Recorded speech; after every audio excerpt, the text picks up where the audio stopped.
Punten Berat Pak, kumaha ya tuh Pak? Padahal hasil panen labu butternut di kebun Pak Henry ini tidak sebanyak biasanya loh. Tapi sedikit saja bisa bikin encok, apalagi banyak ya. Sudah pada tahu belum? Ini labu butternut. Tenang, yang belum tahu tidak perlu malu. Kita belajar bersama, jadi pintarnya pun barengan Menurut artikel yang pernah saya baca, buah dengan nama lengkap butternut squash ini juga biasa disebut dengan nama labu madu.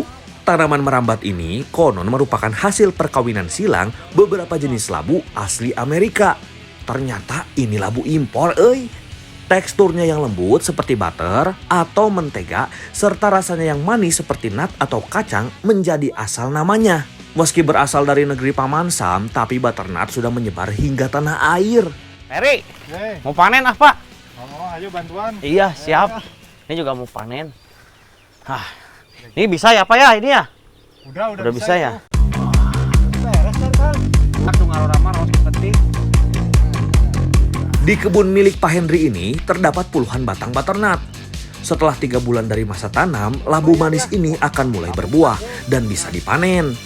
Dari satu batang yang merambat ini bisa didapat lebih dari 5 buah butternut dengan durasi panen lebih dari 1 kali.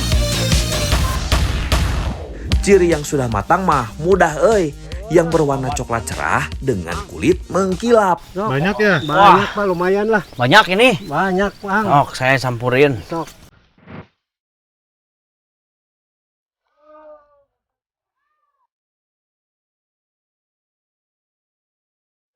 Di sini sawah bukan hanya diolah untuk ditanami padi, tetapi juga sebagai tempat untuk memelihara ikan. Istilahnya sistem tumpang sari atau juga dikenal dengan nama mina padi. Sekali mengolah sawah, padi dan ikan bisa dituai. Bibit ikan yang dibesarkan selama 3 atau 4 bulan sesuai dengan umur tanam padi bisa menjadi sumber penghasilan tambahan buat para petani. Menurut Bu Nining, ikan di sawah juga bisa menjadi pemakan rumput dan hama. Kalau diperhatikan, bentuk sawah mina padi ini cukup unik. Sawah ditanami padi dengan rapi dan menyisihkan lorong-lorong yang cukup besar sebagai jalur ikan. Air di sawah mina padi ini juga dikontrol ketinggiannya agar ikan tetap dapat hidup. Beramai-ramai mengambil ikan yang sudah dibesarkan beberapa lama ini ternyata seru pisan Tapi mengambil ikannya kudu hati-hati, jangan sampai menginjak padinya. Apa itu Pak? Wah, ini mau gede. Wah, Bu, udah banyak udah. Udah cukup? Udah. Ayo atuh Wah, udah cukup mah. Ayo jangan saudara ya. Ayo Bu. Ayo. Teh tinggalin teh. Ikan hasil mina padi jadi bahan campuran butternut untuk dibuat camilan yang namanya combro. Semua tahu atuh dengan combro alias oncom di jero. Kami mau membuat combro yang berbeda karena bahannya pakai labu butternut. Kalau biasanya isian combro itu kan oncom. Nah, kali ini kami ganti dengan masakan ikan hasil mina padi. Jadi namanya kita ubah atuh biar pas. Kita kasih nama kanbronat alias ikan di jero butternut. Yang dipakai cuma daging ikannya saja. Jadi ikan digoreng dulu biar duri dan tulang ikannya mudah dibuang. Udah kering nih Bu, mau diangkat aja. Angkat, sok. Ada wadahnya, punten Bu. Ya, sok. Sok Angkatkeun kade lalaunan. Alhamdulillah. Lisahna. Kayaknya.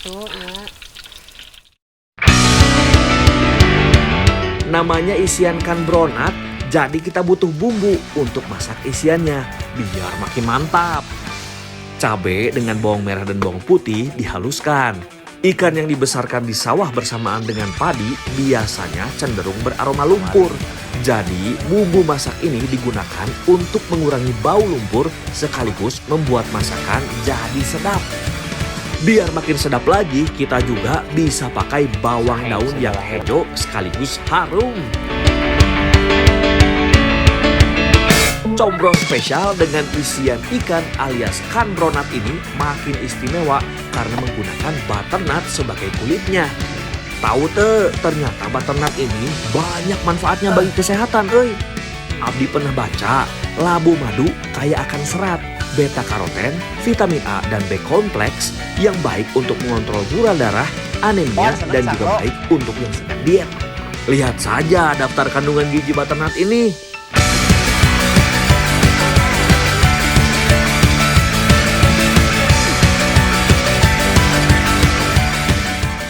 Nah, Bu, ikannya udah kering, Bu. Pas kering sok. Kukus ya, Bu ya? Kukus langsung. Dan Oh iya, butternut yang dipakai yang sudah tua karena teksturnya sudah padat dan rasanya jauh lebih manis. Seperti saya.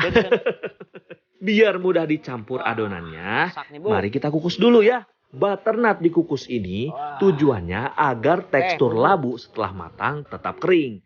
Kalau direbus bakal lebih berair, euy. Ikan yang sudah digoreng tinggal disuir-suir, diambil dagingnya saja. Tulangnya harus dibuang atuh. Gak enak kan kalau ada tulang ikan nyangkut pas makan kuehnya. Oh iya, menurut Bu Nur, ikan nila tekstur ikannya lebih padat dibanding ikan mas. Jadi kalau mau pakai ikan nila juga tidak masalah. Karena rasa itu mah soal selera. Kalau semua bahan sudah siap, kita bisa masak atuh teh. Yang dimasak duluan ya isiannya. Bumbu halus ditumis dengan suiran daging ikan mas. Uluh, kalau begini mah dijamin rasanya raos pisan, euy. Dari aromanya saja sudah enak, apalagi pas dimakan.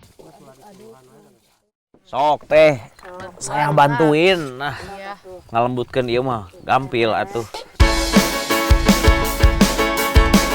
Kalau isian sudah selesai, ya kita bikin kulitnya dari labu butternut.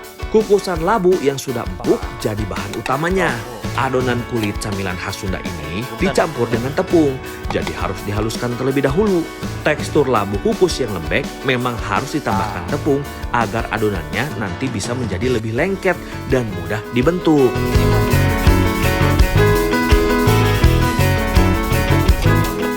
Bentuk adonannya sama seperti combro biasa tuh. Adonan labu lalu diberi isian, barulah dibentuk lonjong.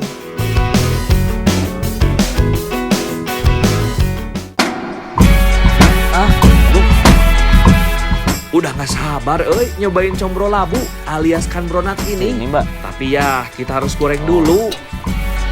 Nih kayaknya. Adonan dimasak dengan api sedang sampai berwarna kuning kecoklatan. Angkat dan tinggal dimakan.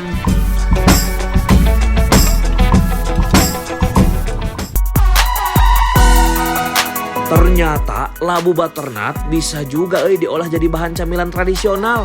Rasanya teh raos pisan empuk-empuk manis dan gurih.